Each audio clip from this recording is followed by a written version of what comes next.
A broken Sioux, woman who had sworn never to trust a white man again, was found by a lonely lumberjack in the Montana wilderness in 1883. Her legs crushed and her spirit shattered. But what happened next would transform them both in ways that defied everything the frontier had taught them about survival, love, and the healing power of movement. The Montana Territory stretched endlessly under a copper sky, its vast wilderness broken only by the steady rhythm of an axe biting into ancient pine. October 1883. The railroad was pushing through these mountains like an iron serpent, swallowing forests whole, leaving stumps and sawdust in its wake. But in the deeper woods, where the surveyors hadn't yet planted their flags, a different kind of marking was taking place, one swing at a time, one tree at a time, by men who understood that some things were worth preserving, even as the world demanded their destruction. Before we jump back in, tell us where you're tuning in from, and if this story touches you, make sure you're subscribed, because tomorrow I've saved something extra special for you. Thaddeus Thad Riverside stood 6 feet tall in his worn leather boots, his shoulders broad enough to carry the weight of solitude he'd chosen after the war. At 34, he possessed the weathered competence of a man who'd learned to rely on his own hands, his own judgment, his own ability to survive in places where civilization was still just a rumor.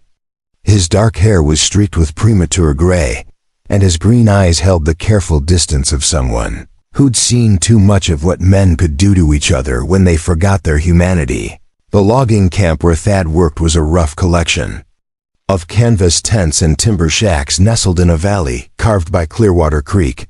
50 men lived there, eating beans and salt pork, drinking whiskey when they could afford it, and sending their wages back to families they saw twice a year. It was a hard life, but it was honest work. And after 3 years of cutting timber for the Northern Pacific Railway, Thad had saved enough money to buy his own claim deeper in the mountains. But this morning was different.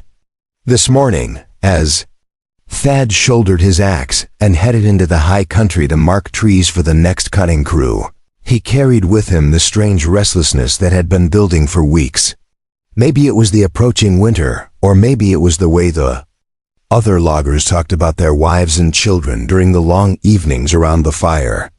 Whatever it was, Thad felt like a man walking toward something he couldn't name, something that waited for him in the deep woods where only the wind and the wildlife knew his name. The trail climbed steadily through stands of lodgepole pine and Douglas fir, their trunks straight and tall as cathedral pillars. Thad moved with the efficient grace of a man who'd spent years reading the forest's moods, stepping over fallen logs, ducking under low branches, following game trails that wound through the underbrush like ancient highways. His trained eye cataloged timber quality, estimated board feet, calculated the logistics of getting massive trees down the mountain to the railroad.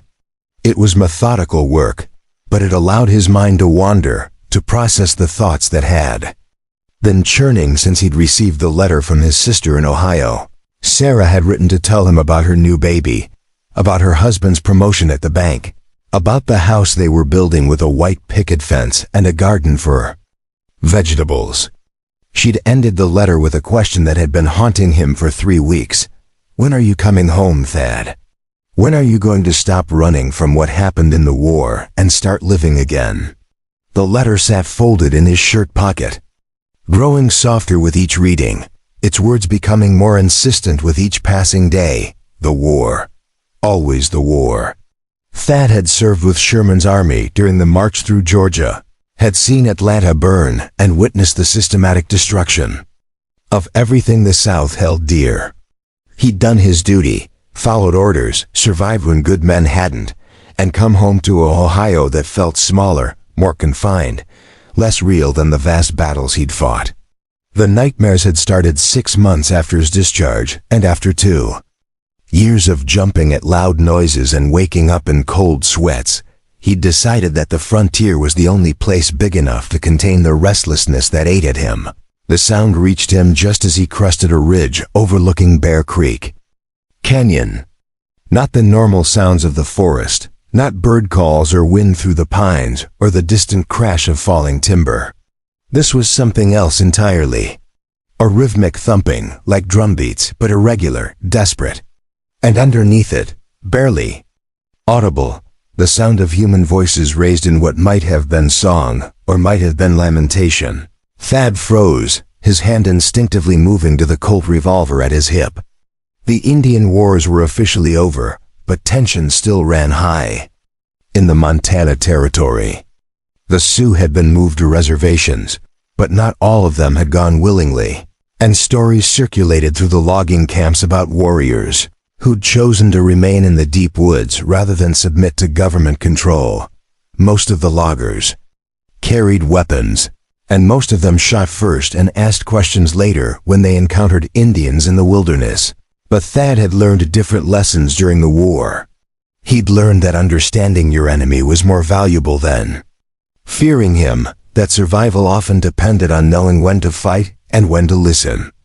So instead of drawing his weapon, he moved carefully through the trees toward the source of the sound, using every skill he developed as a soldier and a woodsman to approach without being detected. The drumming grew louder as he descended into the canyon, and now he could distinguish individual voices, could hear the complex harmonies that spoke of a ceremony or ritual in progress. Thad had encountered Indian camps before, had even traded with peaceful bands who came to the logging camps looking for metal tools and blankets. But this felt different. This felt sacred, urgent, touched with something that made the hair on his arms stand up. He found them in a clearing beside the creek, and what he saw made him forget every preconception he'd held about Indians and their ways. 23 members of a Sioux band, mostly women and children, sat in a circle around a young woman who lay motionless on a bed of pine boughs. The woman appeared to be in her early 20s, her long black hair braided with feathers and beads, her face painted with intricate patterns in red and yellow ochre. But it was her legs that made Thad's breath catch in his throat. They were twisted, broken, clearly useless. The woman's buckskin dress was torn and blood-stained, and her legs lay at angles that spoke of massive trauma, of bones shattered beyond repair. Around her, the other members of the band drummed and chanted, their voices rising and falling in harmonies that seemed to pull at something deep in Thad's chest. This wasn't just a healing ceremony, this was a farewell, a sending off, an acknowledgement that some injuries couldn't be mended. The woman's eyes were open, staring at the sky with the terrible clarity of someone who understood exactly what was happening to her. Thad had seen that look before, in field hospitals during the war, in the eyes of soldiers who knew they were dying, but weren't ready to let go. It was the look of someone fighting against the inevitable, someone whose spirit refused to accept what their body was telling them. An elderly man with intricate tattoos covering his arms and chest knelt beside the woman, his hands moving in complex patterns above her broken legs.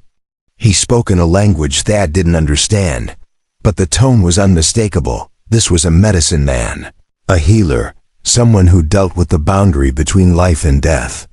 The man's voice cracked with emotion as he worked, and Thad realized he was witnessing something intensely private, something that white men weren't supposed to see. The woman tried to move, tried to lift herself up, and the sound that came from her throat was unlike anything Thad had ever heard. It wasn't quite a scream, wasn't quite a sob, but something that combined rage and despair and defiance into a single, piercing note that seemed to echo off the canyon walls. The other members of the band joined their voices to hers, creating a harmony that was both beautiful and heartbreaking. That's when Thad saw the dance regalia spread on the ground beside her. Elaborately beaded moccasins, a dress decorated with elk teeth and porcupine quills, a headdress with eagle feathers that caught the afternoon light like captured sunbeams. These weren't just clothes, they were the ceremonial outfit of a dancer, someone whose identity was tied to movement, to the sacred act of transforming music into motion through the language of the body. A young boy, maybe 12 years old, Preparing and narrating this story took us a lot of time, so if you are enjoying it, subscribe to our channel. It means a lot to us now. Back to the story. Picked up one of the moccasins and held it to his chest, tears streaming down his face. He spoke to the injured woman in their native language, his voice breaking with grief, and she reached out to touch his face with trembling fingers. Thad didn't need to understand the words to know what was happening. This was a dancer who would never dance again, a woman whose legs had been her voice, whose movement had been her prayer. The medicine man's chanting grew more urgent, more desperate, and Thad realized the man was trying to call the woman's spirit back from wherever it had gone when her legs were crushed. But the woman wasn't responding. She lay still, her eyes fixed on something beyond the circle of concerned faces, beyond the canyon walls, beyond the world of the living. She was dying, not from her injuries, but from the loss of everything that had made her who she was. Thad knew he should leave, should back away from this private moment of grief and return to his work marking trees. But something held him there, something in the woman's face that reminded him of his own struggle with loss, his own battle against the darkness that had driven him into the wilderness. He'd seen good men die in the war, had watched the light go out of eyes that had once been bright with hope and purpose. He'd learned that sometimes the worst wounds weren't the ones that bled. The ceremony continued for another hour, the drumming and chanting growing fainter as the afternoon wore on. The woman's breathing became more shallow, more labored, and the medicine man's voice took on the cadence of a funeral song. The other members of the band began to wail, a sound that cut through the forest like a blade, speaking of loss that went deeper than individual grief. That's when the woman's eyes found Thad's. Across the clearing, through the smoke of the sacred fire, through the circle of mourning faces, she looked directly at him with an expression that stopped his heart. There was no surprise in her gaze, no fear of the white man who'd stumbled into their ceremony. Instead, there was something that looked almost like recognition, as if she'd been waiting for him to appear. The medicine man followed her gaze and saw Thad crouched behind the pine trees. For a moment, the entire ceremony froze. 23 pairs of eyes focused on the intruder who'd witnessed their most sacred moment. Thad expected anger, expected the men to reach for weapons, expected to die in this canyon far from anyone who would know or care what had happened to him. But the medicine man simply nodded, as if Thad's presence confirmed something he'd already known. The old man spoke to the woman in their language, and she responded with a single word that sounded like a question. The medicine man answered with what might have been a prophecy or might have been a prayer, his voice carrying the weight of ancient wisdom. The woman's gaze never left Thad's face. She studied him with the intensity of someone trying to memorize every detail, every line, every shadow. When she finally spoke, her voice was barely above a whisper, but it carried across the clearing with perfect clarity. She spoke in English, her words carefully chosen, her accent adding a musical quality to the harsh consonants. "You are the one who cuts down trees," she said, her dark eyes never blinking. "You are the one who makes things fall. Can you make me stand again?" The question hung in the air like smoke from the sacred fire, and Thad felt the weight of every eye in the clearing pressing down on him. He'd been asked many things in his life, to kill, to build, to survive, to forget, but no one had ever asked him to heal. No one had ever looked at him with such desperate hope, such fragile trust. The medicine man spoke again, his voice gentle but firm, and the woman translated without taking her eyes off Thad. "He says you have the hands of someone who builds as well as destroys. He says the spirits sent you here for a reason. He says," she paused, her voice breaking slightly, "he says if you can give me back my legs, I will dance for you until the day I die." Thad stood slowly, his muscles stiff from crouching, his mind racing through possibilities and impossibilities. He was a lumberjack, not a doctor. He knew how to fell trees and split logs, not how to heal broken bones and shattered spirits. But something in the woman's eyes called to something in his own damaged soul. Something that recognized the courage it took to ask for help when you'd already lost everything. He stepped into the clearing, his boots crunching on the fallen leaves, and the circle of Sioux people parted to let him approach. The woman watched him come, her breathing shallow but steady, her hands clenched into fists at her sides. When he knelt beside her, he could see that her legs were indeed badly broken. But they weren't the twisted, useless limbs he'd first thought. The breaks were clean, the bones still lined. With proper care, proper healing, they might mend. "What's your name?" he asked, his voice rougher than he'd intended. "Chenoa Starweaver," she replied, her English precise despite the pain he could see in her eyes. "I am the daughter of Chief Running Bear, and I have danced at every sun ceremony since I was 7 years old. I am the keeper of the morning star dance, the one who calls the spirits down from the sky with the movement of my feet. I'm Thad Riverside," he said, surprised by how natural it felt to introduce himself to someone who might be dying. "I'm a lumberjack from Ohio, and I don't know anything about dancing or spirits or calling anything down from the sky. But I know something about being broken, and I know something about getting back up again."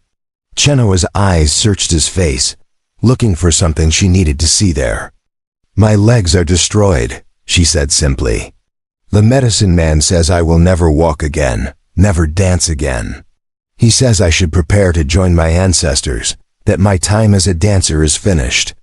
Thad looked at her legs, then at the dance regalia spread beside her, then at the faces of the people who loved her enough to sing her spirit home.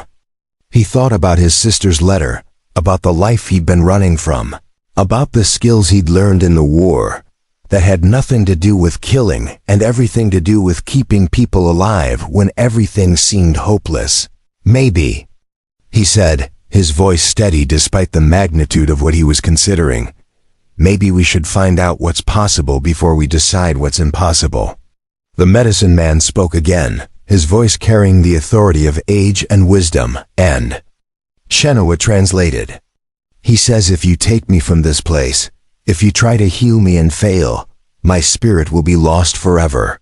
He says I will die alone, far from my people, far from the sacred places where my ancestors dance."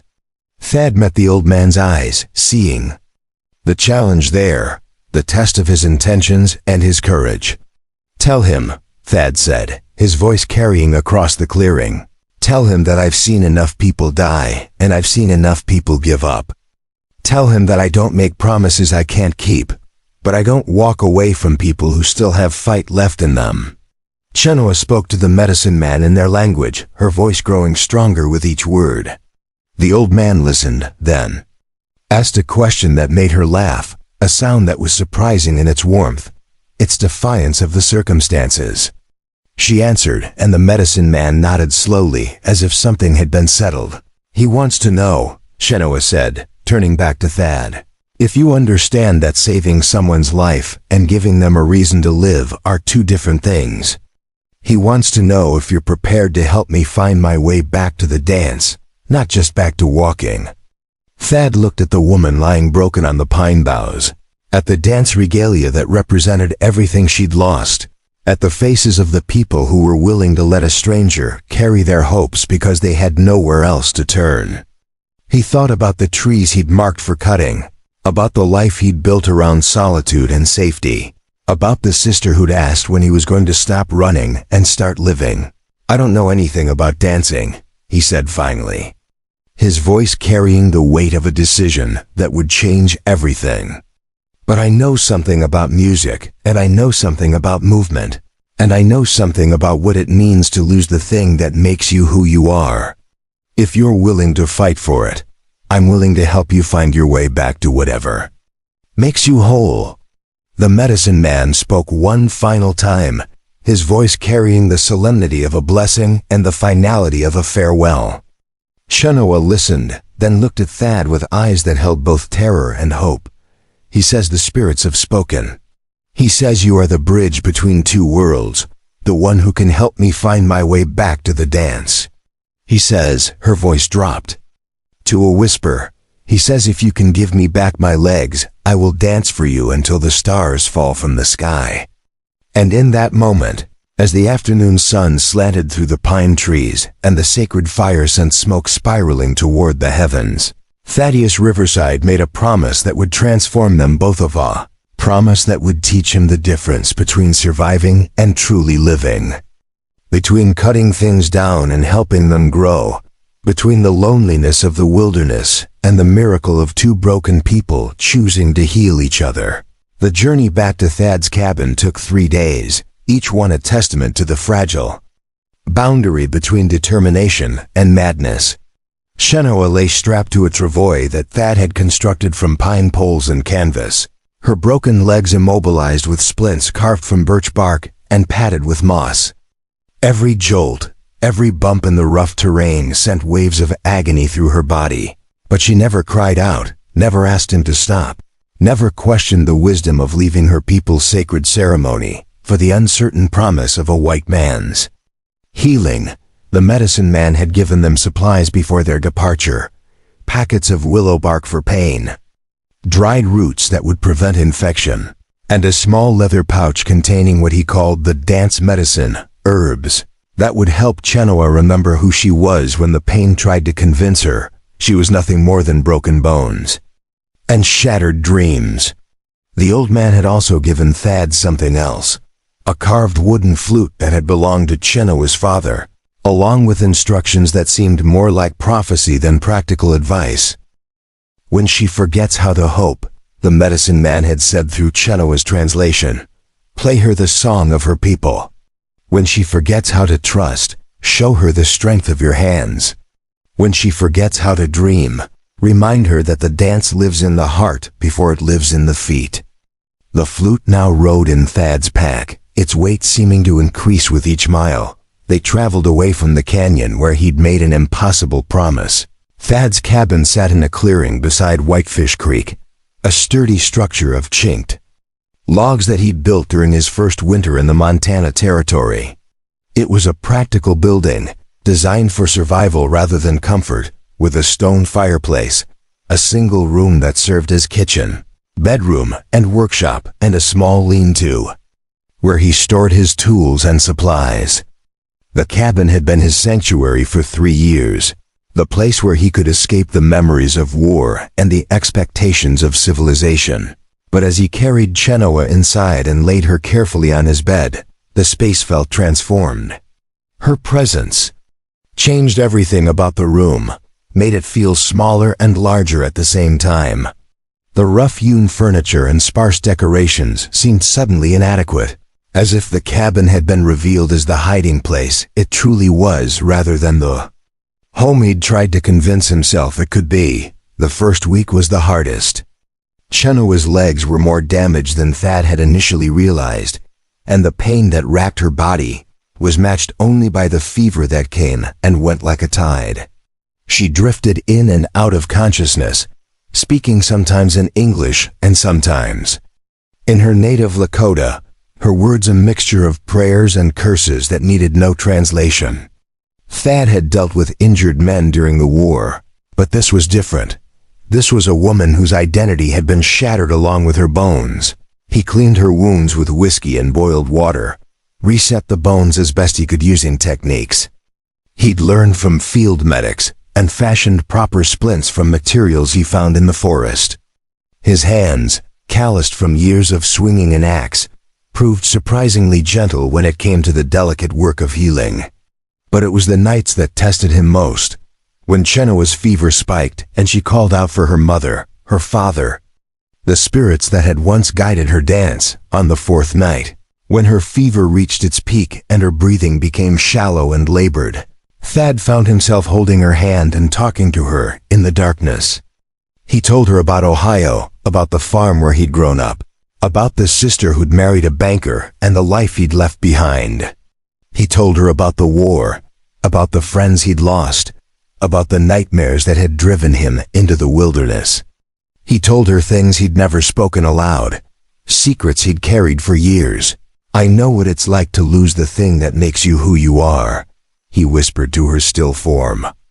"I know what it's like to wake up every morning and realize that the person you used to be is gone, and you don't know how to be anyone else. But I also know that sometimes, if you're willing to fight for it, you can find a way to become someone new, someone better than you were before." Shenoa's eyes opened in the firelight, and for a moment, they were perfectly clear, perfectly present. "Tell me about the music," she said, her voice barely audible. "Tell me about the songs that made you who you are." So Thad told her about the hymns his mother had sung while she worked in the garden, about the fiddle music that had filled the barn during harvest celebrations, about the songs the soldiers had sung around campfires to keep their spirits up during the darkest days of the war. He told her about the way music could carry you through times when words weren't enough, when hope seemed impossible, when the only thing that kept you going was the rhythm of your own heartbeat. "My people believe that music is the language of the spirits," Shenoa said, her hand squeezing his weakly. "They believe that dance is the way we speak to the Creator, the way we show our gratitude for life and our connection to all living things. When I dance, I am not just moving my body, I am telling the story of my people. I am honoring my ancestors. I am praying with my entire being." Thad felt something shift inside him as he listened to her words. He'd spent 3 years in the wilderness trying to forget who he'd been, trying to build a life based on solitude and self-reliance. But Shenoa's presence was forcing him to remember that healing wasn't something you could do alone, that sometimes the bravest thing you could do was trust someone else with your broken pieces. The fever broke on the 5th day, leaving Shenoa weak but conscious. She insisted on examining her legs herself, running her hands along the splints and bandages with the clinical detachment of someone who understood that denial was a luxury she couldn't afford. The bones were healing but slowly, and the damage to the muscles and tendons was extensive. Walking would be difficult. Dancing might be impossible. "How bad is it?" she asked, her voice steady despite the fear in her eyes. Thad chose his words carefully. "The bones will mend, but it'll take time. Months, maybe longer. The muscles will need to be rebuilt, the tendons stretched and strengthened. It's going to hurt, and it's going to be hard, and there's no guarantee that you'll ever move the way you did before." Shenoa closed her eyes, processing this information with the stoic acceptance of someone who'd been raised to face reality without flinching. "And the dancing? Tell me the truth." "I don't know," Thad admitted. "I don't know enough about dancing to know what's possible. But I know something about the human body, and I know something about the power of determination. If you're willing to fight for it, if you're willing to endure the pain and the setbacks and the doubt, then maybe we can find a way to give you back what you've lost." Shenoa opened her eyes and looked at him with an expression that was both grateful and skeptical. "Why are you doing this? Why are you willing to spend months of your life helping a woman you barely know? What do you gain from my healing?" It was a fair question, one that Thad had been asking himself since the moment he'd carried her away from her people. He could have given her the easy answer, the noble one about Christian duty and human compassion. But something in her eyes demanded honesty, demanded the truth he'd barely admitted to himself. "Because I'm tired of being alone," he said simply. "Because I'm tired of cutting things down and never building anything up.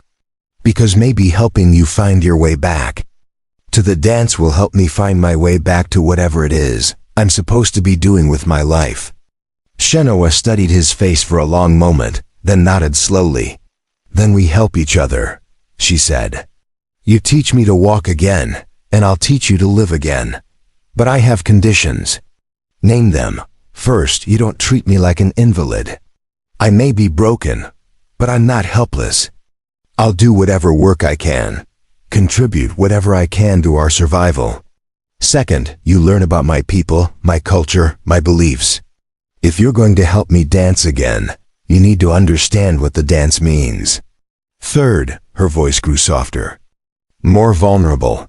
If I can't dance again, if my legs never heal properly, You don't spend your life taking care of someone who can't take care of herself. You promise me that you'll find a way to let me go with dignity." Thad considered her conditions, recognizing the strength it took to ask for help while maintaining your independence, to trust someone while protecting your right to choose your own fate. "Agreed," he said, "but I have a condition of my own." "What's that?" "You don't give up. No matter how much it hurts, no matter how hopeless it seems, no matter how many times you fall down, you keep fighting. You keep believing that the dance is still inside you, waiting for the right moment to emerge."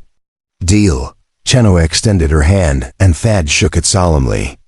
It was a partnership born of desperation and hope, sealed with a handshake that would bind them together through the months of struggle ahead.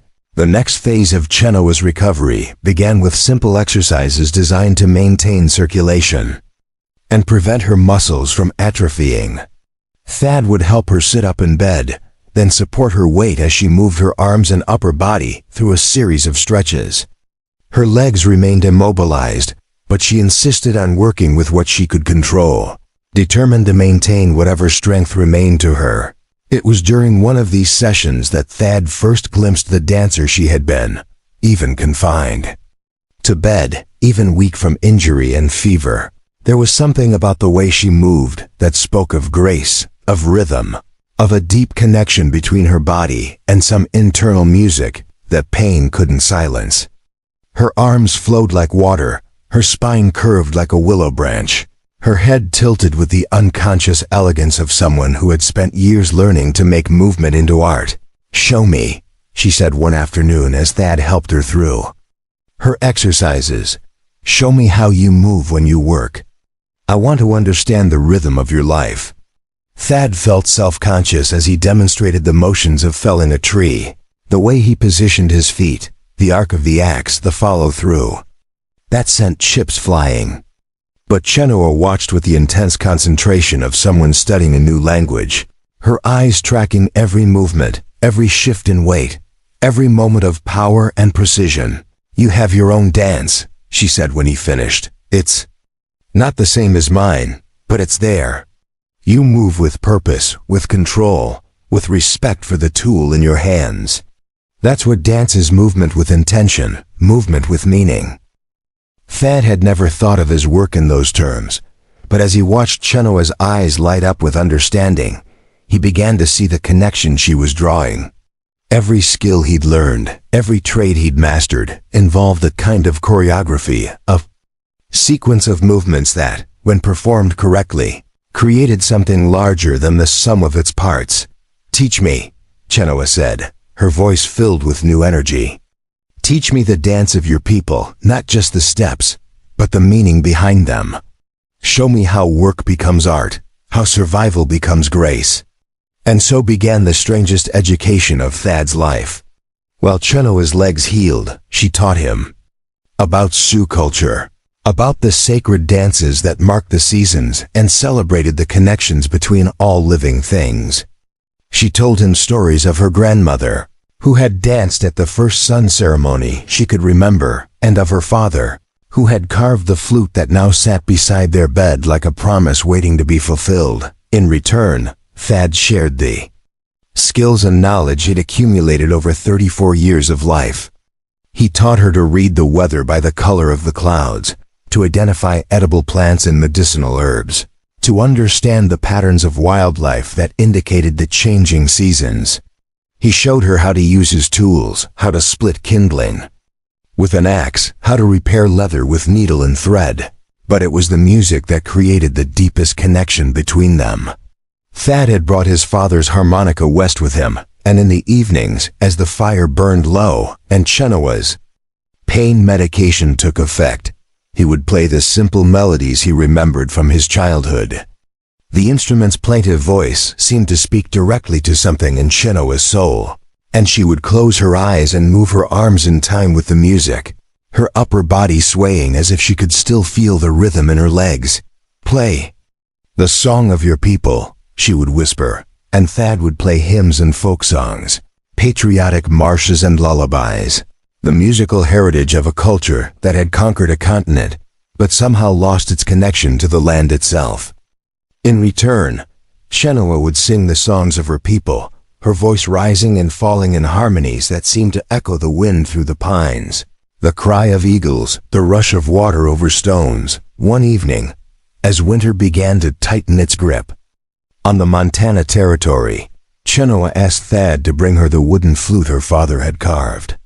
Her hands trembled as she held it, and tears streamed down her face as she brought it to her lips. The first notes were tentative, uncertain, but as she found her breath and her confidence, the music that emerged was unlike anything Thad had ever heard. It was the song of her people, but it was also the song of her own journey from wholeness to brokenness to the possibility of healing. It was the sound of wind through eagle feathers, of drums echoing across vast plains, of spirits dancing between the worlds of the living and the dead. And underneath it all, woven through every note like a golden thread, was the promise of movement. The certainty that music and dance were inseparable, that one could not exist without the other. When the last note faded into silence, Chenoa looked at Thad with eyes that held a new determination. "Tomorrow," she said, "we begin the real work. Tomorrow you help me remember how to dance." Winter arrived early that year, blanketing the Montana territory in 3 feet of snow that turned the forest into a cathedral of white silence. Inside Thad's cabin, the world had shrunk to the dimensions of flickering firelight and the careful choreography of 2 people learning to exist in the same space without stepping on each other's pain. December 1883 brought temperatures that froze the creek solid and winds that howled through the pines like the voices of restless spirits. But it also brought the first tentative movements that would eventually become Chenoa's return to the dance. The morning she first tried to stand was a Tuesday, gray and cold, with snow falling past the windows in lazy spirals that seemed to mock the urgency of human ambition. Chenoa had been in bed for 6 weeks, her legs slowly healing but still wrapped in splints that Thad adjusted daily with the careful precision of a craftsman working on his masterpiece.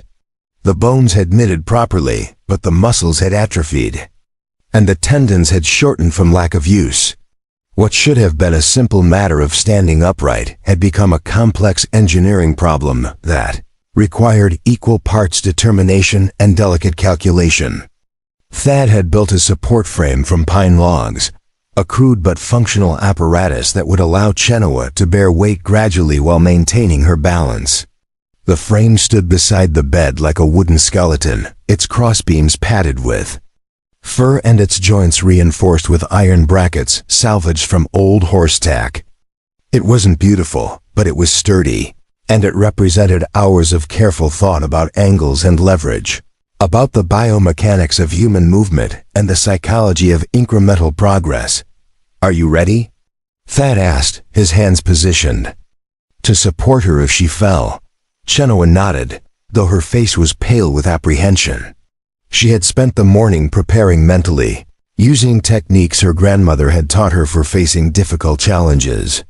She had prayed to the spirits of her ancestors, had visualized herself moving with grace and power, had reminded herself that every journey began with a single step.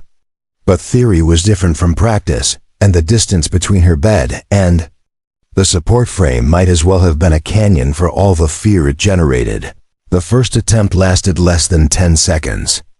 Chenoa's legs, weakened by weeks of immobility, buckled the moment she tried to bear weight. Thad caught her before she could fall, his strong arms wrapping around her waist as she gasped with frustration and disappointment. The pain was immediate and intense, shooting up her legs like fire. But it was the psychological impact that hit hardest, the brutal reminder that her body was no longer capable of the simplest movements that had once been as natural as breathing.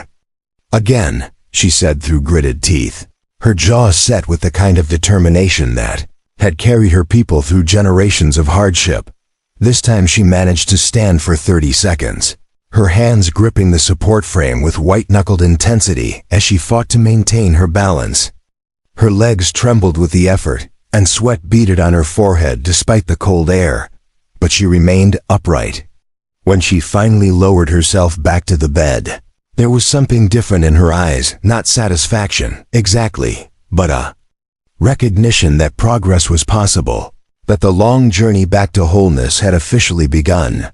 The daily routine that emerged over the following weeks was exhausting and repetitive, but it was also oddly intimate. Every morning, Thad would help Chenoa transfer from the bed to the support frame, his hands gentle but firm as he guided her movements. He learned to read the subtle signs of her pain, to distinguish between the discomfort of healing and the warning signals of potential injury. She learned to trust his judgment, to push herself when he encouraged her, and to rest when his voice carried the authority of someone who understood the difference between strength and stubbornness. But it was the afternoons that revealed the true complexity of their relationship. While Chenoa rested, Thad would work on the various projects that winter demanded: chopping firewood, maintaining equipment, preparing for the spring logging season. Chenoa would watch him from the bed, her eyes studying his movements with the intensity of someone learning a new language. She began to understand the rhythm of his work, the way he moved his body to maximize efficiency while minimizing strain, the unconscious grace that came from years of practice.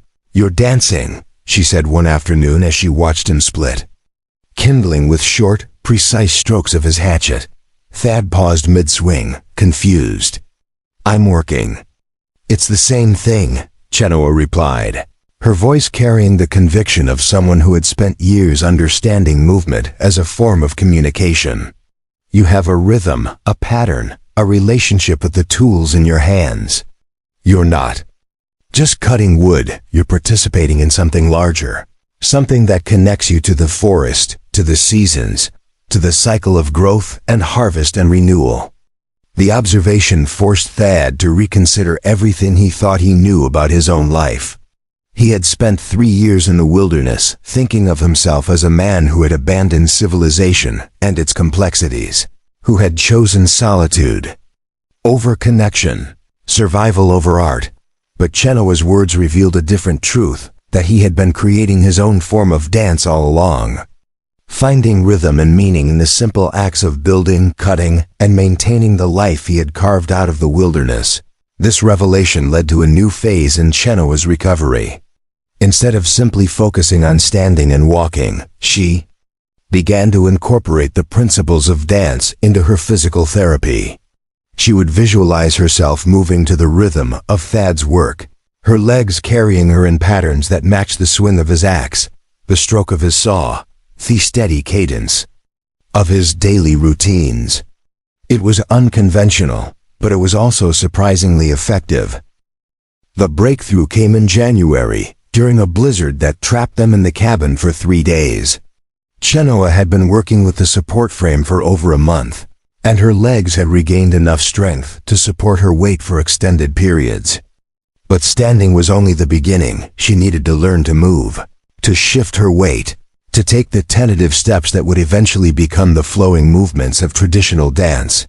Thad had been playing his harmonica, a simple melody that reminded him of spring and growing things. When Chenoa suddenly pushed herself up from the bed and moved to the support frame without assistance, her movements were slow and deliberate, but there was something different about them, a quality of attention, of intention, that transformed mere physical therapy into something approaching art. "Play it again," she said, her hands gripping the frame as she found her balance. Thad repeated the melody, and this time Chenoa began to move in time with the music. Her steps were tiny, barely more than shifts in weight, but they followed the rhythm of the harmonica with perfect precision. For the first time since her injury, she wasn't just trying to walk, she was trying to dance, and the difference was immediately apparent in every line of her body. The session lasted only 15 minutes, but it marked a fundamental shift in their approach to her recovery. From that point forward, music became an integral part of Chenoa's therapy. Thad would play harmonica while she worked on balance and coordination, and she would sing traditional songs while practicing the basic movements that would eventually become more complex dance steps. The cabin filled with sound in a way it never had before, as if the walls themselves were learning to breathe with rhythm and purpose. But the real test came when Chenoa decided she was ready to dance without the support frame. It was a February morning, clear and cold, with sunlight streaming through the windows and illuminating the frost patterns on the glass. She had been practicing for 3 months, and her legs had regained much of their strength. The bones had healed completely, and the muscles were responding to the careful conditioning regimen she had developed. But dancing required more than physical capability. It required faith, courage, and the willingness to risk failure in pursuit of something essential. Thad was working at his bench, repairing a broken harness, when he heard the soft whisper of bare feet on wooden floor. He looked up to see Chenoa standing in the center of the room, her arms raised in a position he recognized from her descriptions of traditional dance. She was wearing a simple buckskin dress that she had sewn during her recovery, and her hair was braided with beads that caught the morning light like captured stars. "Play," she said simply. And Thad understood that this was the moment they had been working toward for months. He picked up his harmonica and began to play the same melody that had inspired her first tentative steps. But this time, instead of holding onto the support frame, Chenoa began to move freely through the small space of the cabin. Her steps were careful, controlled, but there was an unmistakable quality of joy in her movement that had been absent from all the weeks of physical therapy. The dance was unlike anything Thad had ever seen. It wasn't the formal, structured movements he had expected, but something more fluid, more personal. Chenoa moved as if she were having a conversation with invisible spirits, her body telling a story that spoke of pain and healing, of loss and rediscovery, of the long journey from despair to hope. Her arms flowed like water, her spine curved like a young tree bending in the wind. Her feet found rhythms that seemed to emerge from the earth itself. When the music ended, Chenoa stood in the center of the room, breathing hard but smiling with a radiance that transformed her entire face. She had done it. She had danced again, not with the power and precision of her youth, but with something deeper, something that had been forged in the crucible of struggle and emerged stronger than before. "How did it feel?" Thad asked, his voice rough with emotion. "Like coming home," Chenoa replied, tears streaming down her face. "Like remembering who I am." But their celebration was interrupted by a sound that made both of them freeze, the distant rumble of horses approaching through the snow. Thad moved quickly to the window, his hand instinctively going to the rifle that hung above the door. What he saw made his blood run cold. 6 riders wearing the blue uniforms of the U.S. cavalry, their horses steaming in the cold air as they approached the cabin with military precision. "Chenoa," he said quietly, "we have a problem." She joined him at the window, her face paling as she recognized the significance of the approaching soldiers. The cavalry's presence could mean only one thing: someone had reported her location, and the authorities were coming to take her back to the reservation. The dance she had fought so hard to reclaim was about to be stolen from her again. Not by injury this time, but by the inexorable machinery of government policy and racial prejudice. "They've come for me," she said, her voice steady despite the fear in her eyes. Someone told them about the Indian woman living with the white lumberjack. Thad felt a surge of protective anger that surprised him with its intensity. Over the months of Chenoa's recovery, she had become more than just a patient, more than just a temporary companion. She had become the center of his world, the reason he looked forward to each day, the person who had taught him the difference between existing and truly living. The thought of losing her to the arbitrary cruelty of official policy filled him with a rage that burned hotter than the fire in his hearth. "No," he said, his voice carrying the finality of a man who had made a decision that would change everything. "They're not taking you. Not now, not ever." Chenoa looked at him with eyes that held both gratitude and resignation. "Thad, you don't understand. If they find me here, if they think you've been harboring a fugitive, they'll arrest you too. They'll destroy everything you've built here." "Then we don't let them find you," Thad replied, his mind already working through the possibilities. The root cellar, it's hidden beneath the floorboards in the back corner. You can hide there until they leave. But even as he spoke, Thad knew that hiding would only be a temporary solution. The cavalry would search the cabin thoroughly, and they would return with more men if they suspected anything. The life they had built together, the careful routine of healing and discovery, the growing bond that had transformed them, all of it hung in the balance as the sound of approaching horses grew louder. Shenoa moved with surprising speed. Despite her recent injury, gathering her few possessions and the precious wooden flute that had belonged to her father. But as she prepared to hide, she turned to Thad with an expression that was both fierce and tender. "Whatever happens," she said, "I want you to know that you gave me back more than my legs. You gave me back my spirit, my connection to the dance, my faith in the possibility of healing. If they take me away, if we never see each other again, remember that what we've shared here is sacred. It's real. It's worth fighting for." The knock on the door came just as Shenoa disappeared into the root cellar, her movements so quiet that she might have been a ghost returning to the spirit world.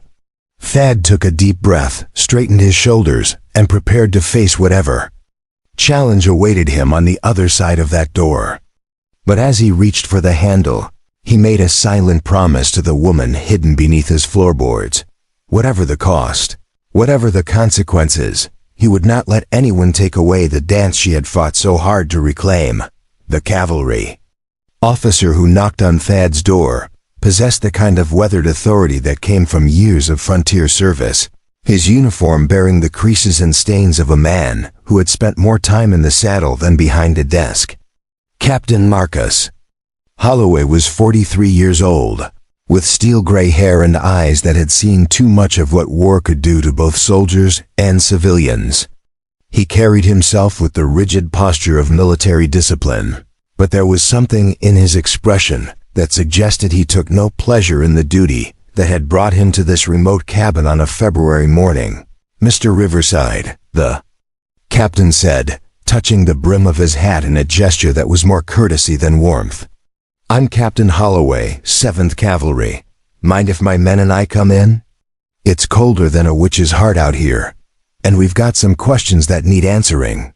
Thad stepped aside, his movements casual despite the tension that coiled in his chest like a spring wound too tight. "Of course, Captain. Coffee's still warm if you and your men want some." He gestured toward the chairs around his small table, noting with relief that Shenoa had managed to eliminate most traces of her presence before hiding. Her beadwork was tucked away, her moccasins hidden, her medicine bundle safely concealed in the root cellar, along with the woman herself. The soldiers filed in with the efficient movements of men accustomed to searching hostile territory, their eyes cataloging every detail of the cabin's interior. Thad recognized the type professional soldiers who had learned to read environments for signs of danger, deception, or concealment. They moved with the careful precision of hunters, and Thad knew that one misplaced item, one careless word, could expose Shenoa's presence and destroy everything they had built together. "Appreciate the hospitality," Captain Holloway said, accepting a cup of coffee and settling into the chair closest to the fire. "We're tracking a fugitive Indian woman who escaped from the Pine Ridge Reservation 3 months ago. Sioux goes by the name of Shenoa Starweaver. You wouldn't happen to have seen anyone matching that description in these parts, would you?" Thad's hand remained steady as he poured coffee for the other soldiers, though his mind raced through the implications of the captain's words. Fugitive. Escaped. The authorities weren't just looking for a woman who had left the reservation. They were treating her as a criminal, someone who had violated the terms of her confinement. The distinction was crucial, because it meant that anyone who had helped her could be charged with harboring a federal fugitive. "Can't say that I have," Thad replied, his voice carrying the careful neutrality of a man who had learned to navigate dangerous conversations during his years in the army. "I don't get many visitors out here, especially not Indian women traveling alone. What's she wanted for?" Captain Holloway studied Thad's face with the intensity of a man trained to detect lies. Officially, violation of federal law requiring all Indians to remain on designated reservations. Unofficially, he paused, his expression softening slightly. She's the daughter of a chief who died fighting Custer at Little Bighorn. The authorities are concerned that her presence off the reservation might inspire other young Indians to follow her example. One of the younger soldiers, a lieutenant with the eager intensity of someone trying to prove himself, spoke up from his position near the window. "Captain, with respect, there's more to it than that. The woman's been organizing resistance activities, teaching traditional dances that the Indian office has banned, spreading stories about the old ways. She's what they call a cultural insurgent, someone who threatens the progress of assimilation." Thad felt a surge of pride and protectiveness as he listened to the lieutenant's words. So Chenoa's dancing wasn't just personal expression, it was an act of resistance, a way of preserving the spiritual and cultural heritage that government policy was designed to destroy. The woman hiding beneath his floorboards wasn't just a fugitive, she was a guardian of traditions that stretched back generations, a keeper of sacred knowledge that some people would kill to preserve. Cultural insurgent, Thad repeated, his tone carefully neutral. That's a hell of a thing to call someone for dancing. Captain Holloway's expression hardened. "Mr. Riverside, I don't make policy, I just enforce it. The government has determined that the best way to help the Indian population is to integrate them into American society, and that means abandoning the practices that keep them tied to their primitive past. This woman represents everything that's wrong with that process." The conversation was interrupted by a sound that made every person in the cabin freeze, a faint but unmistakable creaking from beneath the floorboards. Thad's heart stopped as he realized that Chenoa was shifting position in the cramped root cellar, probably trying to relieve the pressure on her recently healed legs. The sound was barely audible, but in the tense silence of the cabin, it might as well have been a gunshot. "What was that?"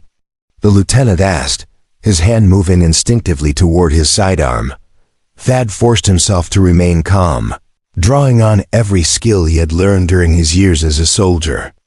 "Old cabin," he said with a shrug. "Logs settle when the temperature changes. Been happening all winter." To demonstrate his point, he walked across the room, his boots creating similar creaking sounds as the floorboards flexed under his weight. The captain wasn't entirely convinced, but he seemed willing to accept the explanation. "Mind if we take a look around?" Standard procedure when we're tracking the fugitive. "Of course," Thad replied, though every instinct screamed against allowing armed men to search the space where Chenoa was hiding. "Not much to see, but you're welcome to look." The search that followed was thorough but not destructive. The soldiers examined every corner of the cabin, checked the lean-to where Thad stored his tools, and even climbed into the loft where he kept his winter supplies.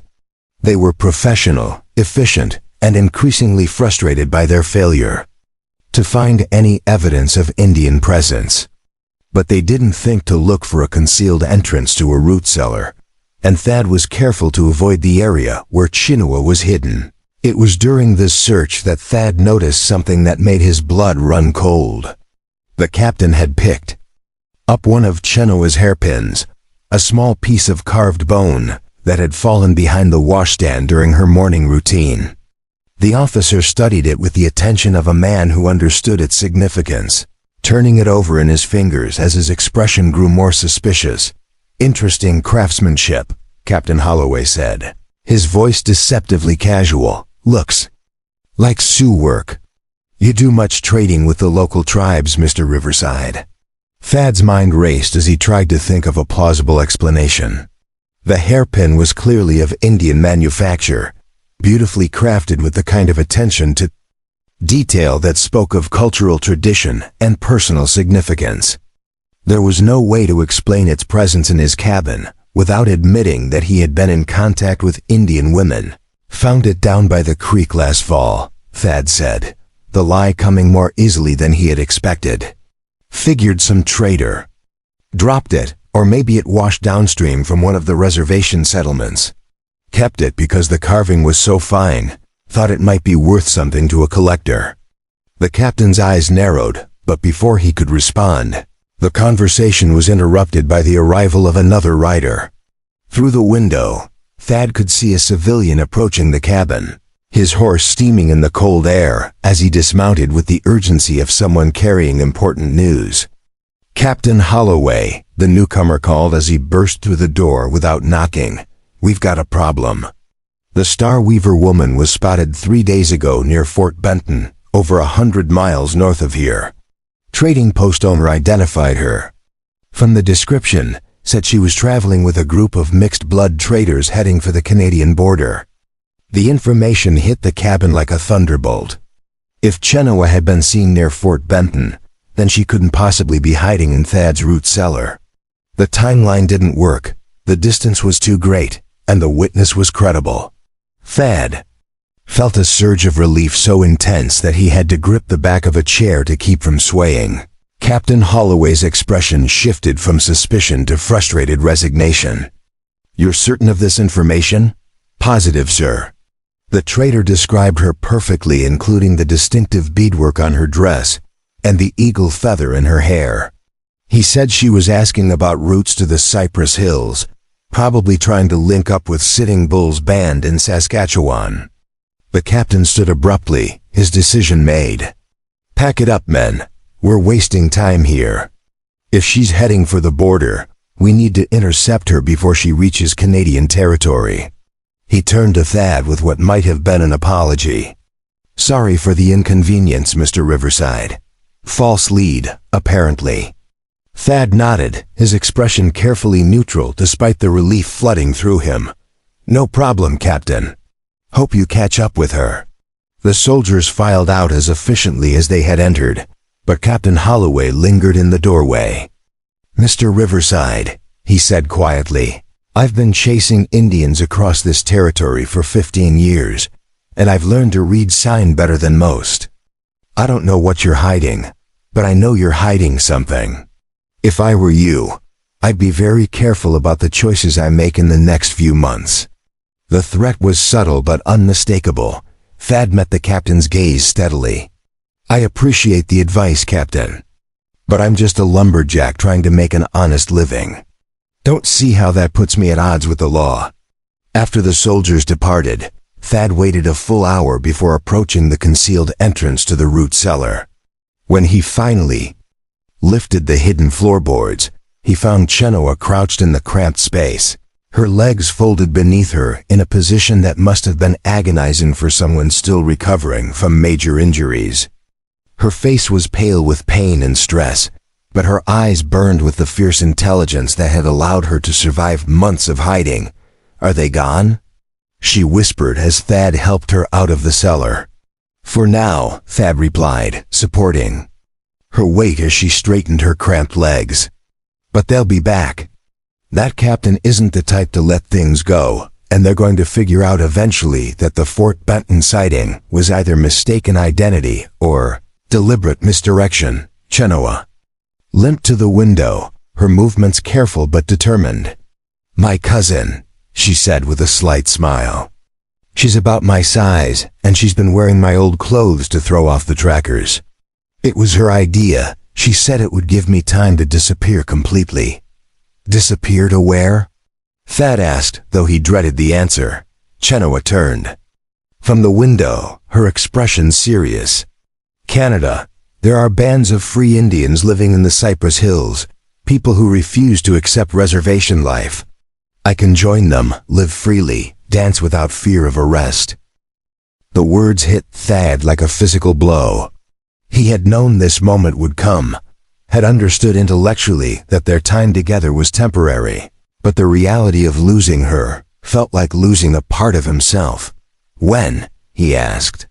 "Soon," Chenoa replied, "before the snows melt, before the trails become passable for large cavalry units. I have to leave while winter still provides cover." Thad felt the familiar pain of loss beginning to build in his chest, the same ache that had driven him into the wilderness 3 years earlier. But this was different. This wasn't about death or abandonment, but about choice, about the courage to pursue freedom, even when it meant leaving safety behind. "I'll miss you," he said simply. Chenoa moved to him, her hands finding his face, with the gentle touch of someone who understood the weight of goodbye. "You saved my life, Thad. You gave me back my legs, my dance, my connection to who I am. But more than that, you showed me that healing is possible, that two people from different worlds can find common ground in the language of the heart." They stood together in the afternoon light, two people who had found each other in the wilderness and discovered that love could bloom even in the harshest conditions. But they both knew that love sometimes meant letting go, that the greatest gift you could give someone was the freedom to choose their own path. "There's something else," Chenoa said, her voice carrying a note of determination that Thad had learned to recognize. "I want to dance for you one more time.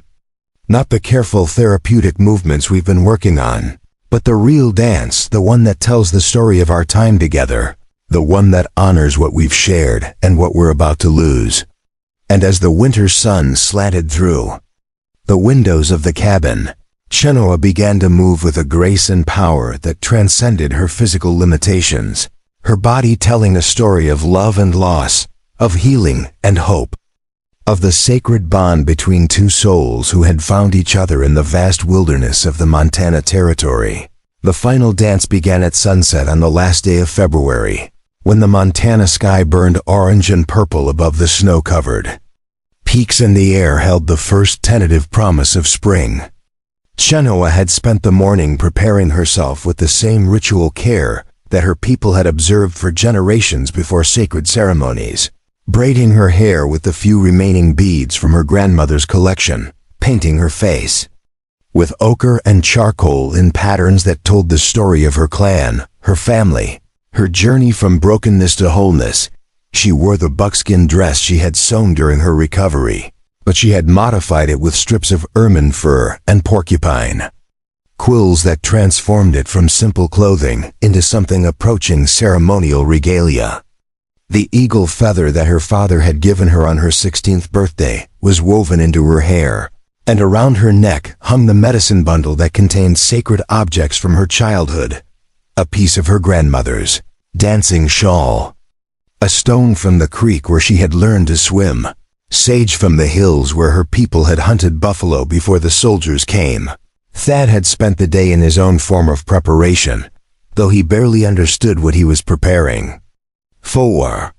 He had cleaned the cabin until it gleamed, had built up the fire until it cast dancing shadows on the walls, had tuned his harmonica and practiced the melodies that had become the soundtrack to Chenoa's healing. But more than that, he had tried to prepare his heart for the loss that was coming, for the return to solitude that would feel like death after months of shared purpose and growing love. The dance began without words, without formal announcement, simply because the moment demanded it. Chenoa moved to the center of the cabin, her bare feet finding their place on the worn wooden floor, as naturally as if she had been born to dance in this exact spot. She raised her arms to the 4 directions, her movements slow and ceremonial, her eyes closed as she connected with the spirits of her ancestors and the sacred energy that flowed through all living things. Thad began to play, his harmonica, producing a melody that was part hymn, part lament, part celebration. The music seemed to emerge from some deep well of understanding that he hadn't known existed within him, a place where his own cultural heritage met and merged with the spiritual traditions of Chenoa's people. The notes floated through the cabin, like visible things, weaving themselves into the fabric of the moment and transforming the simple wooden structure into something approaching a sacred space. But this dance was different from anything Chenoa had performed before. It wasn't the traditional choreography of her people, though it incorporated elements of those ancient patterns. Instead, it was something entirely new, a fusion of Sioux spiritual practice with the rhythms and movements she had learned during her recovery, a dance that told the story of two cultures finding common ground in the language of the heart. She began by dancing her pain, her body moving in sharp, angular patterns that spoke of bones breaking, of dreams shattering, of the terrible moment when she had believed that her identity as a dancer was gone forever. Her movements were jarring, discordant, deliberately ugly in their honesty about suffering and loss. Thad's music followed her lead, the harmonica producing harsh, dissonant notes that matched the emotional tenor of her physical expression. But gradually, almost imperceptibly, the dance began to change. The sharp angles softened into curves, the harsh movements became flowing, the pain transformed into something deeper and more complex. Chenoa was dancing her healing now, her body telling the story of careful rehabilitation, of muscles remembering their strength, of bones knitting themselves back together through patience and determination. The music shifted too, becoming more melodic, more hopeful, though it never lost the underlying sadness that acknowledged the price of recovery. As the dance continued, Chenoa began to incorporate elements that spoke directly to her relationship. With Thad, she moved in patterns that mimicked the swing of an axe, the steady rhythm of sawing wood, the careful precision of building something that would endure. Her arms became tree branches swaying in the wind, her legs became roots drawing strength from the earth. Her entire body became a celebration of the natural world that had provided the setting for their unlikely love story. But it was when she began to dance their future that the performance reached its emotional peak. Chenoa moved as if she were leaving, her steps carrying her gradually toward the cabin door, her arms reaching out as if grasping for something that remained just beyond her reach. The music followed her movement, becoming more urgent, more desperate, as if the harmonica itself was trying to hold her back. Then, in a moment that took Thad's breath away, Chenoa began to dance him. Her movements suddenly became masculine, powerful, steady. She was showing him how he looked when he worked, how he moved when he was lost in the rhythm of his labor, how his unconscious grace had taught her that dance existed in many forms. For a few minutes she became him, and he saw himself reflected in her movements as if in a mirror that revealed not just his physical form but his spiritual essence. The dance climaxed with a sequence that brought together all the themes she had explored: pain and healing, separation and connection, the sacred and the mundane. Chenoa moved as if she were flying, her arms spread wide, her legs carrying her in patterns that seemed to defy gravity. She was the eagle whose feather adorned her hair, soaring above the earth but always connected to it, free but never entirely separate from the world below. When the music finally faded and Chenoa came to rest in the center of the cabin, both she and Thad were crying. The dance had been more than performance. It had been communication at its most essential level, a way of saying things that words could never capture.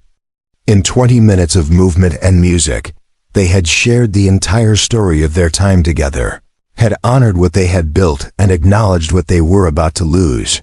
That was, Thad began, then stopped, realizing that language was inadequate to describe what he had just witnessed. That was goodbye, Chenoa said simply, her voice steady despite the tears streaming down her face. And thank you. And I love you. And I will never forget. They made love that night with the desperate tenderness of people who knew they were stealing time from an inexorable future. Their bodies moved together with the same natural rhythm that had characterized their months of shared healing. Two people who had learned to communicate in the language of touch and breath and whispered endearments. Outside, the wind howled through the pines as if the forest itself was mourning the end of something precious. But their intimacy was interrupted by a sound that made them both freeze, the distant crack of a breaking branch, followed by the soft whinny of a horse. Someone was approaching the cabin, moving carefully through the darkness, trying to avoid detection. Thad was out of bed and reaching for his rifle before Chenoa had fully processed what they were hearing. "Stay here," he whispered, pulling on his pants and moving toward the window. Could be animals, but the sentence was cut short by a voice calling softly from the darkness outside. "Chenoa? Sister, are you in there? It's Dakota, your cousin. I've come to take you home."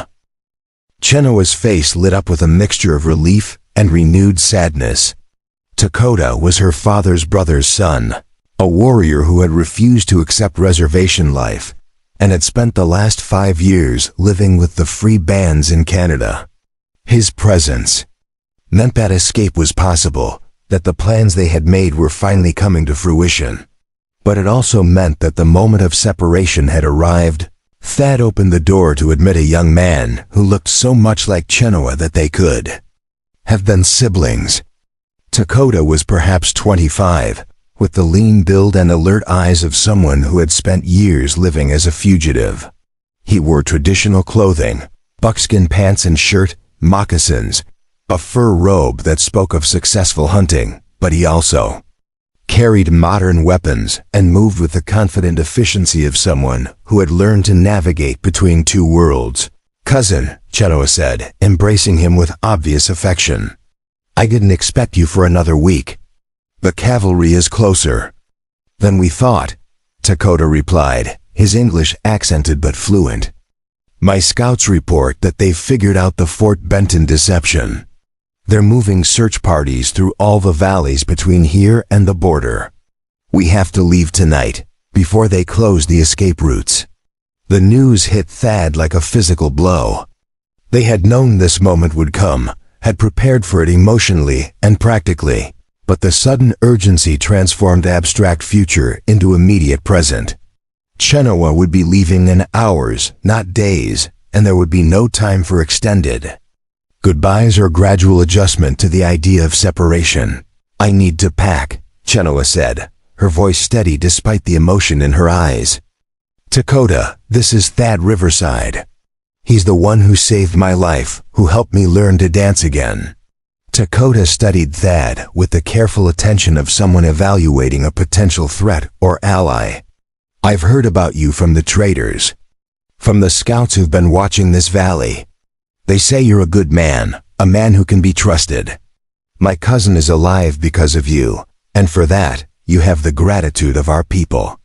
The two men shook hands, and Thad felt the strength and calluses that spoke of a life lived outdoors, of hands that had learned to create and destroy with equal facility. "Take care of her," Thad said simply. "She's been through enough pain to last several lifetimes." "She's stronger than pain," Dakota replied.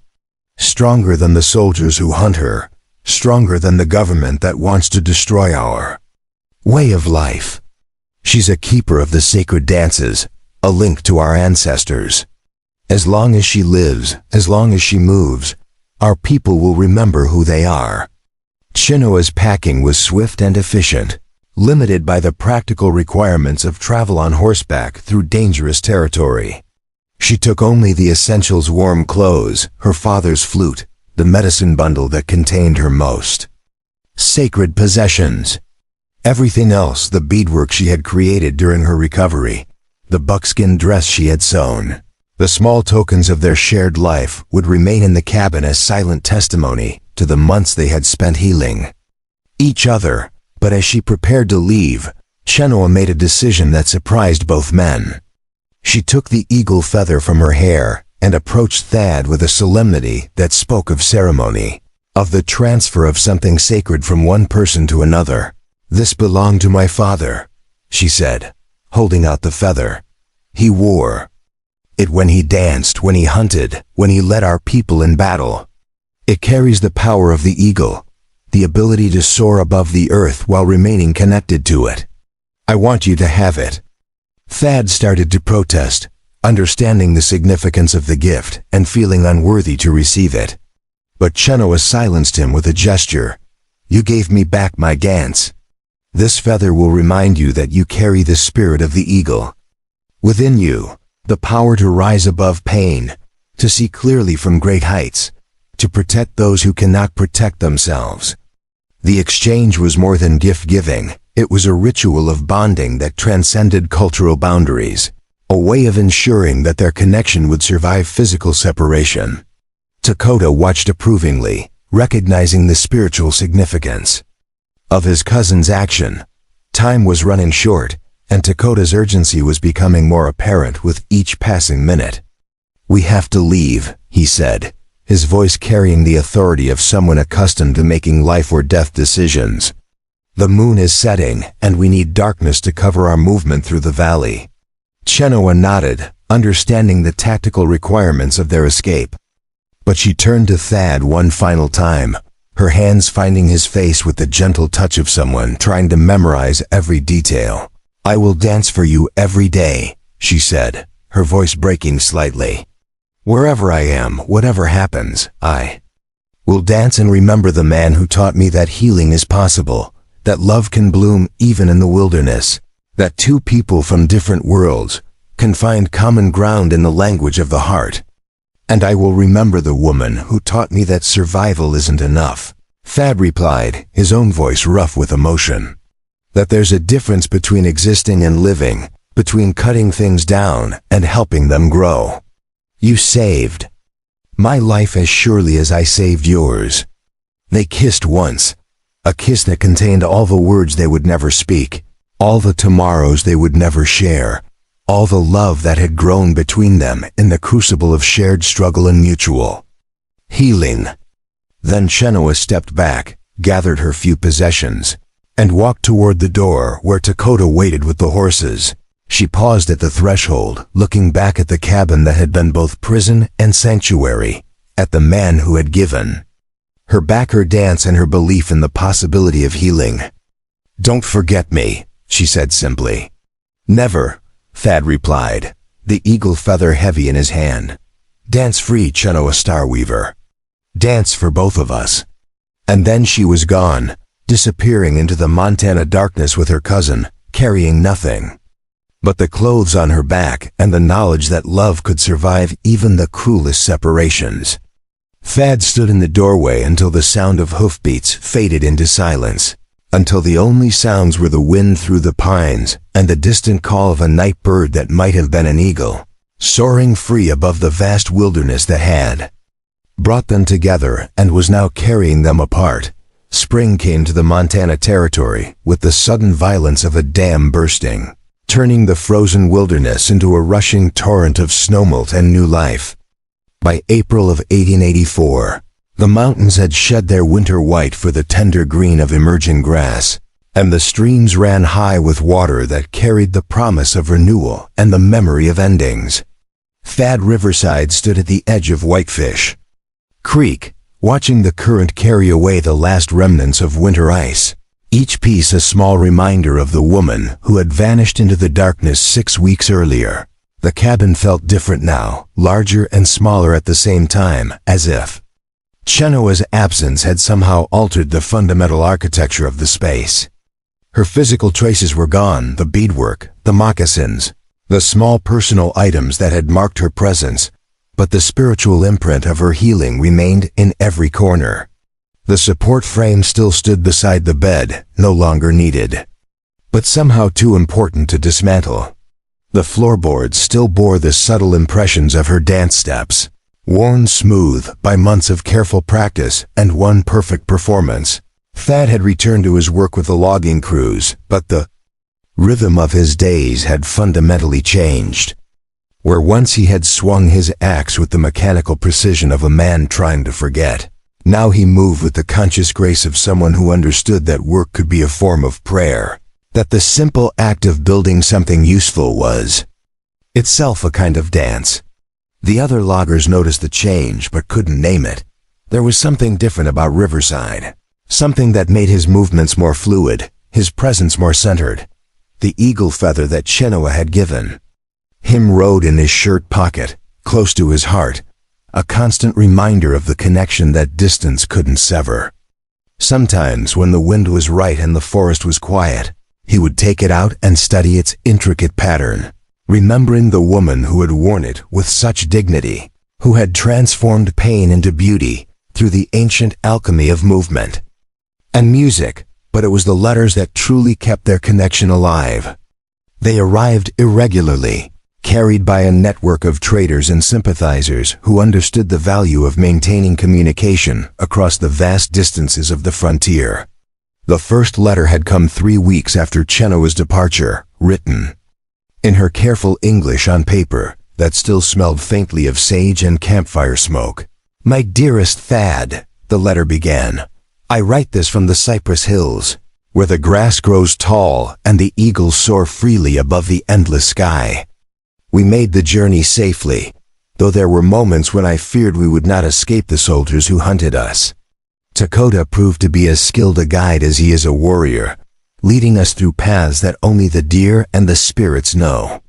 I am with my people now, the free bands who have chosen exile over submission, and I dance every day as I promised you I would."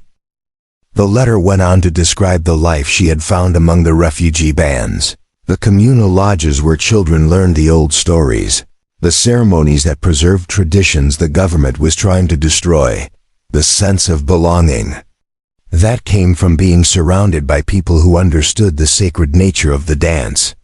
But it also spoke of loneliness, of the price of freedom, of the love that had been sacrificed for the greater good of cultural survival. "I think of you every morning when I wake," she wrote, "and every evening when the sun sets behind the mountains. I think of the cabin where you taught me to hope again, of the music that helped me remember who I was, of the hands that held me when I was broken and helped me become whole. You saved more than my life, Thad. You saved my connection to the dance, and through it, my connection to my people and my ancestors. For that, I will be grateful until my spirit joins the eagles in the sky." Thad had read the letter so many times that he had memorized every word, every carefully formed letter, every subtle indication of the emotions that lay beneath the formal language. He had written back immediately, his own letter filled with news of the changing seasons, the progress of the logging operation, the small details of daily life that might seem insignificant, but that formed the texture of existence in the wilderness. The correspondence had continued through the late spring and into summer, each letter a lifeline that connected two people across the vast expanse of the Canadian border. Chenoa wrote of the dances she was learning from the elders, the stories she was helping to preserve, the children she was teaching to move with the same grace that had once defined her own identity. Thad wrote of the changes in his own life, the way he had begun to see his work as art, the peace he had found in solitude that was no longer loneliness, the spiritual connection he had discovered with the forest that had become his home. But it was in the summer of 1884 that the letters brought news that changed everything. Captain Holloway had been reassigned to a post in Arizona, and his replacement, Major Richardson, had decided that the pursuit of individual fugitives was a waste of resources. The official search for Chenoa Starweaver had been called off, and her name had been removed from the federal wanted lists. She was free to travel, to visit, to choose her own path without fear of military intervention. The news filled Thad with a hope so intense that it was almost painful. If Chenoa was no longer a fugitive, if the government had abandoned its pursuit, then perhaps there was a possibility for reunion, for a future that neither of them had dared to imagine during the long months of separation. But Chenoa's response to the news was more complex than he had expected. "I am glad to know that the soldiers will no longer hunt me," she wrote, "but I have found something here among the free bands that I cannot abandon. I have become a keeper of the sacred dances, a teacher of the old ways, a bridge between the world of our ancestors and the world our children will inherit. My people need me, and I need them. The dance that you helped me reclaim has become larger than my own healing. It has become a way of preserving our culture, our spiritual traditions, our connection to the sacred," the letter continued with. An invitation that made Thad's heart race. "But there is a place for you here, if you choose to claim it. The elders have spoken of the white man who saved one of their daughters, who showed respect for our ways, who understood that healing comes in many forms. They have said that such a man would be welcome among us, that his skills and his heart would be valued by people who understand the difference between conquest and cooperation." The invitation was more than personal, it was cultural, spiritual, a recognition that love could transcend the boundaries that politics and history had created between peoples. Chenoa was offering him the chance to join her not just as a partner, but as a member of her community, a participant in the ancient traditions that had sustained her people for generations. But the choice was not simple. Accepting Chenoa's invitation would mean abandoning everything he had built in the Montana Territory, leaving behind the logging camps and the familiar routines that had given structure to his life since the war. It would mean crossing an international border to live among people whose language he barely understood, whose customs were foreign to his experience, whose future was uncertain in a world that seemed determined to destroy indigenous ways of life. Yet as Thad considered the invitation, he realized that the choice had already been made months earlier, in the moment when he had knelt beside a broken woman in a forest clearing and promised to help her dance again. Everything that had happened since then had been preparation for this moment, this opportunity to choose love over safety, growth over stagnation, connection over isolation. The journey north took him 3 weeks, traveling by horseback through mountain passes and along game trails that seemed to exist outside the normal geography of maps and territorial boundaries. He carried with him only the essentials: his tools, his weapons, his father's harmonica, and the eagle feather that had become his most precious possession. But he also carried something less tangible, the knowledge that he was traveling toward a future that he had never imagined but that somehow felt inevitable. He found the camp in a valley that seemed to exist in a different world entirely, where tipis dotted the landscape like flowers and the sound of drums carried on the wind with the persistence of heartbeats. Children played games that had been passed down through generations, their laughter mixing with the songs of women who worked with their hands while their voices preserved the music of their ancestors. Chenoa was teaching a group of young girls to dance when Thad arrived, her movements as fluid and graceful as they had been in the cabin, but somehow more confident, more connected to the earth and sky that formed the natural cathedral of their practice space. She moved with the authority of someone who had found her place in the world, who had transformed personal healing into cultural preservation. When she saw him, she stopped mid-movement, her eyes widening with disbelief and joy. For a moment, neither of them moved, as if they feared that sudden motion might shatter the fragile miracle of reunion. Then Chenoa was running toward him, her feet barely touching the ground, her arms outstretched in a gesture that seemed to encompass not just welcome, but the completion of a circle that had been broken by circumstances beyond their control. Their embrace was witnessed by the entire camp, children and elders alike stopping their activities to watch the reunion of the woman who had become one of their most valued teachers and the man who had made her healing possible. There was something sacred about the moment, something that spoke to the community's understanding that love was not just a personal emotion, but a force that could heal the divisions between peoples, between cultures, between the wounded and the whole. "You came," Chenoa whispered against his shoulder, her voice filled with wonder and gratitude. "I promised I would help you dance," Thad replied, his own voice rough with emotion. "I never said anything about stopping." The ceremony that followed was unlike anything Thad had ever experienced. It was both wedding and adoption, both celebration and spiritual ritual, a complex weaving of traditions that honored not just the union of two individuals, but the bridging of two worlds. The elders spoke in languages that Thad didn't understand, but their meaning was clear in the gestures of blessing, the sharing of sacred objects, the way the entire community participated in the recognition of a new relationship.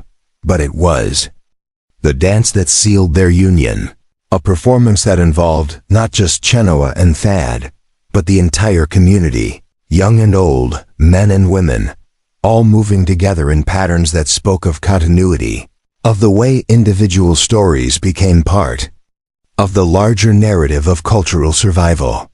Thad found himself moving with surprising grace, his body remembering the rhythms that Chenoa had taught him, his feet finding the patterns that she had showed him in the cabin during the long months of her recovery. As the dance continued into the night, as the drums echoed across the valley and the stars wheeled overhead in their ancient patterns. Thad understood that he had found more than love. He had found purpose, community, a place where his skills and his heart could contribute to something larger than individual survival. The logger who had once cut down trees had become a builder of bridges, a creator of connections, a guardian of traditions that would outlast any single life. Years later, when traders would ask about the white man who lived among the free bands who had learned to speak Lakota and to dance the sacred dances, the elders would tell the story of Thad Riverside and Chenoa Starweaver, the man who had found a broken woman in the forest and helped her remember how to fly. The woman who had taught him that healing was possible, that love could bloom even in the wilderness, that two people from different worlds could find common ground in the language of the heart.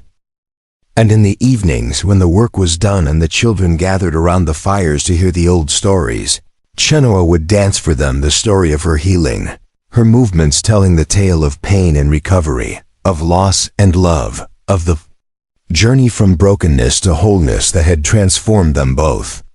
Her feet would trace the patterns of memory across the earth.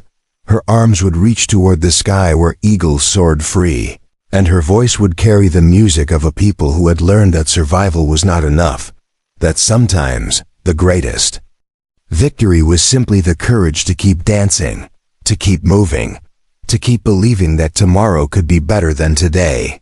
2 years after Thad Riverside had crossed the border into Canada to join the free bands, a young missionary named Father Thomas McKenna arrived at the Cypress Hills settlement with a wagon full of supplies and a head full of certainties about the work that needed to be done among the displaced Indians of the Northern Territories. He had come to establish a mission school, to teach the children proper English and Christian values, to help them abandon what he considered the primitive customs that kept them trapped in the past. What he found in the valley challenged every assumption he had brought with him about the nature of civilization and progress. The community was not the collection of desperate refugees he had expected, but a thriving settlement where children learned to read and write in 2 languages, where adults had created a sustainable economy based on hunting, farming, and trade, where spiritual life flourished in ways that seemed to encompass both ancient traditions and modern realities. At the center of this cultural renaissance were 2 figures who had become legends throughout the northern plains. Chenoa Starweaver Riverside was now 27 years old, her movements still possessing the fluid grace that had made her famous among the scattered bands, but her role had evolved far beyond that of dancer or teacher. She had become a cultural bridge, a woman who could translate the sacred traditions of her people into forms that government officials could understand, who could negotiate with Indian agents while never compromising the essential spirit of her beliefs. Thad Riverside had transformed from a lonely lumberjack into something that had no name in either culture, a white man who had been fully adopted into Sioux society, who spoke Lakota as fluently as English, who had earned the respect of war chiefs and medicine men through his actions rather than his words. His skills as a carpenter and craftsman had proved invaluable to the community, but it was his role as Chenoa's partner and advocate that had made him truly indispensable. Father McKenna's first encounter with the couple took place during what the settlement called a teaching dance, a ceremony that brought together children from several bands to learn traditional steps and songs. The priest had approached the gathering with the intention of stopping what he assumed was a heathen ritual, but what he witnessed forced him to reconsider his understanding of education, spirituality, and the relationship between movement and meaning. Chenoa moved through the group of young dancers with the authority of someone who had mastered not just the physical techniques of her art, but the deeper principles that gave it significance. She corrected posture with gentle touches, demonstrated complex sequences with patient repetition, and wove throughout the instruction a continuous narrative about the meaning of each movement, the spiritual significance of each gesture, the way dance connected the dancers to their ancestors, their community, and the natural world that sustained them all. But it was Thad's role in the ceremony that truly surprised the missionary. The white man wasn't just observing or assisting, he was participating, his movements reflecting years of study and practice, his presence fully integrated into the sacred circle. When he played his harmonica to accompany certain dances, the music that emerged was neither fully European nor fully Indian, but something new, something that spoke to the possibility of cultural synthesis rather than cultural destruction. This is not what I expected to find, Father McKenna admitted to Chenoa after the ceremony had concluded. I came here to teach civilization, but I think I may be the one who needs to learn. Chenoa's response was characteristic in its directness and generosity. Civilization is not something that one people gives to another, she said, her English now polished through years of serving as a translator and negotiator. It is something that grows when people choose to build together rather than tear apart. You are welcome to stay, to learn, to contribute what you can. But you must understand that we are not broken people in need of fixing. We are whole people who have chosen to adapt without surrendering who we are. The conversation that followed lasted deep into the night, as Father McKenna struggled to reconcile his preconceptions with the reality of what he was witnessing.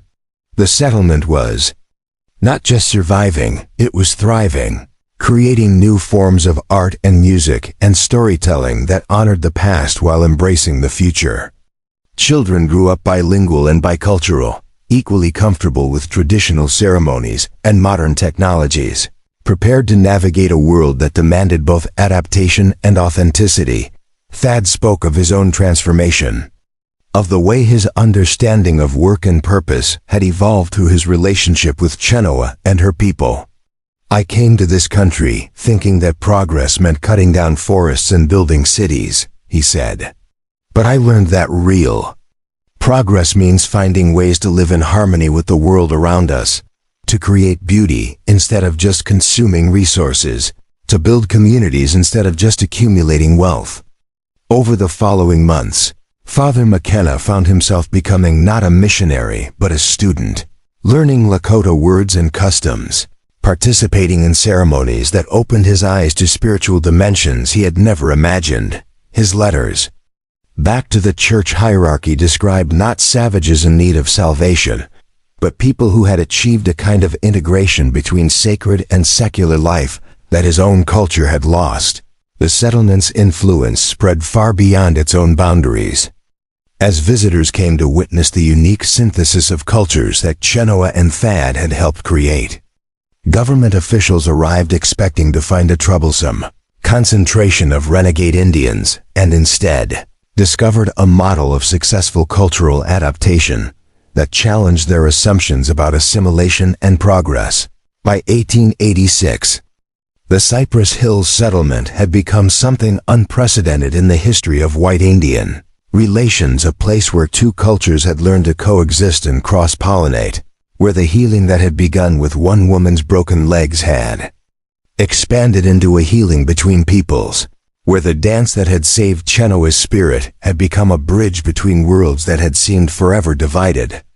And in the evenings, when the work was done and the children gathered around the fires to hear the old stories, Chenoa would still dance for them the story of her healing, her movements telling the tale of pain and recovery, of loss and love, of the journey from brokenness to wholeness that had transformed not just two individuals, but an entire community. Her feet would trace the patterns of memory across the earth, her arms would reach toward the sky where eagles soared free, and her voice would carry the music of a people who had learned that sometimes the greatest victory was simply the courage to keep dancing, to keep moving, to keep believing that love could heal even the deepest wounds that history had carved between human hearts. Up next, you've got two more standout stories right on your screen. If this one hit the mark, you won't want to pass these up. Just click and check them out. And don't forget to subscribe and turn on the notification bell so you don't miss any upload from us.